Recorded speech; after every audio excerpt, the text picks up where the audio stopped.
আসসালামু আলাইকুম। সবাইকে স্বাগত জানাচ্ছি বিডি ভিউজে। আপনাদের সাথে আছি আমি ফাহাদিয়া মিতু।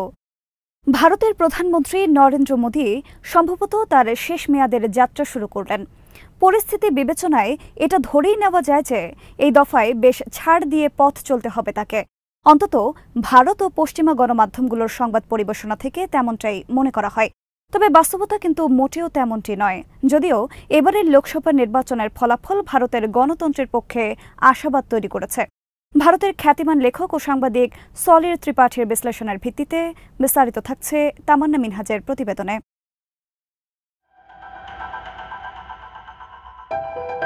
হিন্দু জাতীয়তাবাদের ধারক ও বাহক নরেন্দ্র মোদী, ভারতীয় জনতা পার্টি বা বিজেপি এবারের নির্বাচনে ব্যর্থ হয়েছে কাঙ্ক্ষিত ফল লাভে। মোদী এরই মধ্যে 2 দফায় ভারতের প্রধানমন্ত্রী হিসেবে দায়িত্ব পালন করেছেন।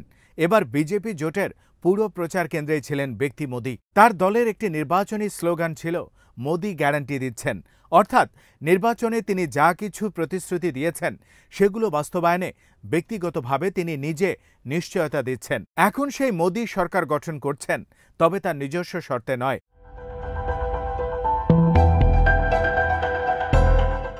এবার ভারতের ভোটাররা বেশ বিচক্ষণতার পরিচয় দিয়েছেন।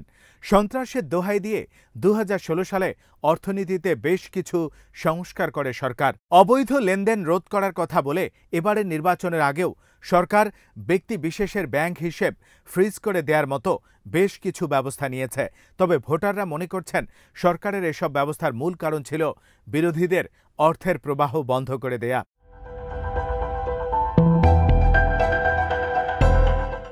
সরকারের করোনা মহামারীর সময় নেয়া ব্যবস্থা নিয়েও জনমনে ক্ষোভ রয়েছে। ওই সময়ে বহু মানুষ বেকার হয়ে যায়। মহামারীর সময় পার হয়ে গেলেও বেকারত্ব নিরসনে সরকার তেমন কোনো উদ্যোগ নেয়নি। এরপরও বেশ কিছু নির্বাচনে সাফল্য পেয়েছেন মোদী। তার নির্বাচনে জয়ের ফর্মুলা অবশ্য খুবই সহজ। সন্ত্রাসের দায় তিনি চাপান প্রতিবেশী দেশগুলোর উপর, মহামারীর জন্য দায়ী করেন চীনকে, আর হিন্দু সংখ্যাগুরু দেশের জন্য হিন্দু জাতীয়তাবাদ তো রয়েছেই।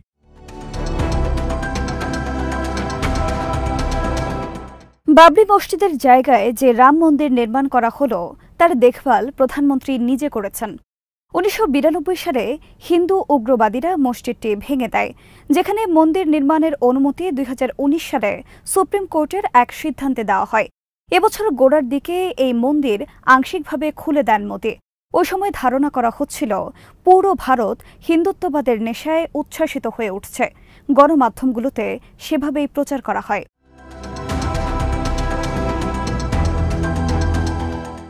রাম মন্দির নিয়ে এই প্রচার যে বাস্তব পরিস্থিতি নয় তা নির্বাচনের ঘোষিত ফলাফলে স্পষ্ট।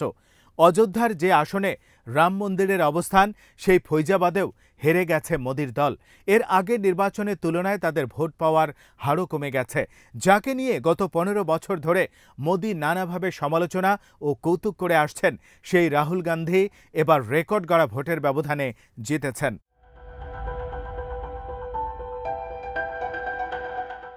ক্ষমতায় বিজেপি এসেছে, তবে এককভাবে সংখ্যাগরিষ্ঠতা এবার আর পায়নি তারা। লোকসভার 542 আসনের মধ্যে বিজেপি জিতেছে 240টি আসনে। বেশ কয়েকটি ছোটখাটো দলের কাঁধের উপর ভর করে এবার প্রধানমন্ত্রী চেয়ারে বসেছেন নরেন্দ্র মোদী। তার গত 2 মেয়াদের অভিজ্ঞতা বেশ ভিন্ন। বিজেপির সংখ্যাগরিষ্ঠতা থাকায় এককভাবে যে কোনো সিদ্ধান্ত তিনি নিতে পেরেছেন। এসব ক্ষেত্রে কারো উপর নির্ভর করতে হয়নি। এবার সে হিসেব পাল্টেছে।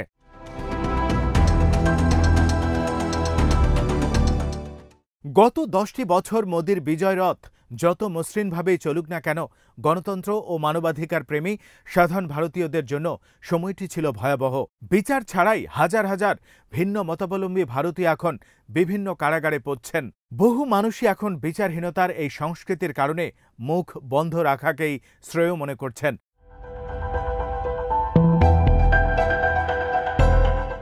মোদী ক্ষমতায় আসার পর থেকে শত শত মসজিদ মাদ্রাসা বন্ধ হয়ে গেছে। বহু গির্জায় আগুন ধরিয়ে দিয়েছে উগ্রপন্থী হিন্দুরা। গত বছর এক যাজক দাবি করেন মাত্র 36 ঘন্টা সময়ের মধ্যে 249টি গির্জায় আগুন ধরিয়ে দেওয়া হয়েছে। বৈধভাবে লাইসেন্স করে যেসব মুসলমান ব্যবসা করেন তাদের নানাভাবে নাজেহাল করা হয়েছে, বিশেষ করে গোশত বিক্রেতাদের।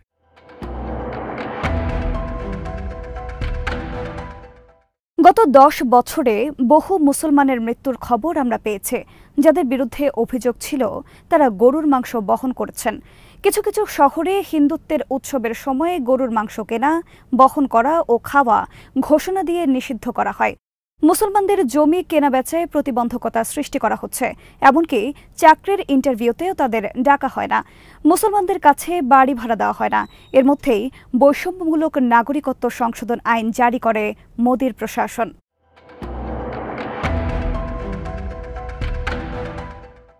ধনীদের জন্য মোদির শাসনকাল অবশ্য দারুণ ছিল। ফোর্বস সাময়িকীর হিসেবে এই সময়ের মধ্যে ভারত সর্বোচ্চ সংখ্যক বিলিয়নিয়ার তৈরি করে। ফোর্বসের তালিকা যাচাই বাছাই করে দেখা যাবে এতে উচ্চ বর্ণের হিন্দুদের সংখ্যাই বেশি। ফরাসি অর্থনীতিবিদ থমাস পিকেটির গবেষণায় দেখা যায় ভারতের সমাজে অসাম্য এখন ব্রিটিশ আমলের চেয়েও বেশি। ভারতের সংখ্যাগুরু মানুষ এখন সরকারি খাদ্য সহায়তার উপর নির্ভর করে।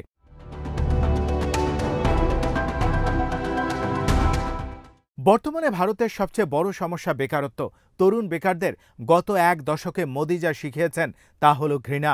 বিশেষ করে মুসলিম এবং ধর্মীয় সংখ্যালঘুদের প্রতি এই একটি মনোভাবকে উৎসাহিত করা হয়েছে।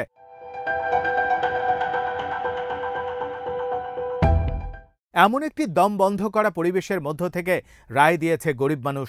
ভারতে এই বিশেষত্ব অবশ্যই বরাবরই নজরে পড়ে। ভারতের গ্রামীণ অঞ্চলের অধিকাংশ মানুষ মোদির বিরুদ্ধে ভোট দিয়েছেন। একথা সত্য যে মোদির আমলে ভারতে শহরের সংখ্যা বেড়েছে, মেট্রো হয়েছে, ইউনিভার্সিটি খুলেছে, সেতু রাস্তা হয়েছে, বহু ঝকমকে শপিং মল আর বিমানবন্দর নির্মাণ করা হয়েছে। ভারত নতুন করে প্রচুর বিমান কিনেছে।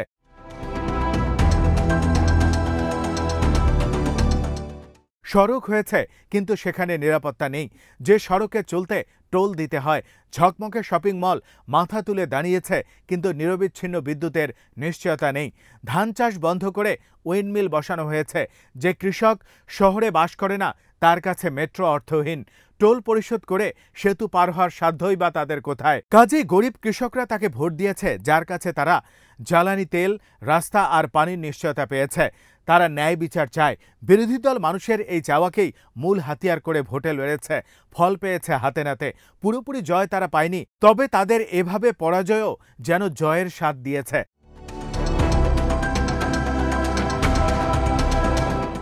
সুবিধাপ্রাপ্তদের গতিশীলতা বন্ধ করে দিয়েছে সাধারণ মানুষ। তারা মনে করিয়ে দিয়েছে সুবিধা বঞ্চিত বহু মানুষ দেশে বাস করে, যাদের মুছে ফেলা সম্ভব না। শুধু একটি মন্দিরের লোভ দেখিয়ে যাদের ভোট কেনা যায় না, যে মন্দিরের একমাত্র উদ্দেশ্য মুসলিমদের হেয় করা আর রাষ্ট্র ভারতের মৌলিক ভাবনাকে নাকচ করে দেওয়া। বিশ্লেষকরা মনে করেন এবারের নির্বাচন থেকে বিজেপির ভাবনায় কিছুটা পরিবর্তন আসবে, সংশোধন আসবে। তারা গুরুত্ব দেবে ভারতের দুর্বল আর দরিদ্র মানুষকে। তবে চিতাবাঘের আচরণে এত সহজে পরিবর্তন আসে না।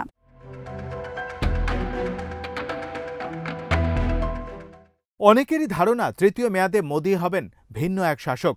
ভোটারদের প্রতি যত্নবান হবেন, মানবিক হবেন, যদিও তার রেকর্ড সে কথা বলে না।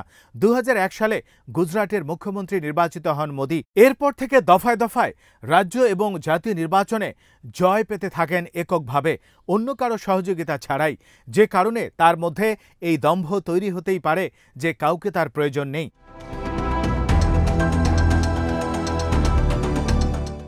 তবে এবারের পরিস্থিতি ভিন্ন। তাকে ইগো বাদ দিতে হবে, অন্যদের সঙ্গে আলোচনা এবং কাজ করা, একই সঙ্গে ছাড়ও দিতে হবে।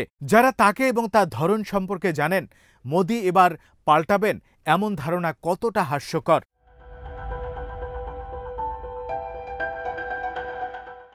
ভীতিটা এখানেই। গত 23 বছর ধরে তিনি শাসন ক্ষমতার শীর্ষে অবস্থান করছেন। 2014 সাল পর্যন্ত তিনি ছিলেন গুজরাটের মুখ্যমন্ত্রী এবং এরপর থেকে ভারতের প্রধানমন্ত্রী। এই পুরো সময় তিনি কখনোই কারো সঙ্গে আপোষ করে কাজ করেননি, বরং তার প্রশ্রয়ী হিন্দু মৌলবাদীরা নিজেদের সবকিছুর ঊর্ধ্বে ভাবতে শুরু করেছেন। যাদের ভারতে কখনোই বিচার হবে না, গ্রেপ্তার হলেও তা হবে ক্ষণিককালের জন্য এবং মুক্তির পর তাদের জন্য বহু মানুষ ফুলের মালা নিয়ে অপেক্ষা করবে।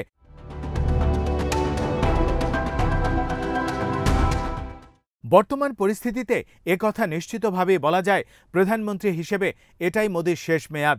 তিনি এমন একজন শাসক যিনি কখনোই মোহনচাঁদ গান্ধীর মতো নেতাকে সম্মান দেখাননি, বরং উগ্রপন্থী হিন্দু জাতীয়তাবাদী তার আদর্শ ছিল। মোদিকে সঠিক পথে রাখতে ভারতের বিচার বিভাগ, আমলাতন্ত্র, পুলিশ বাহিনীকে সাহস দেখাতে হবে, যা তারা গত 10 বছরে সামনে আনেননি। ভোরের আগেই রাতের আঁধার সবচেয়ে গাঢ় হয়, তবে এবারে নির্বাচনে ফল জানান দিচ্ছে ভোরের আকাশে ক্ষীণ আলোর রেখা উঁকি দিতে শুরু করেছে।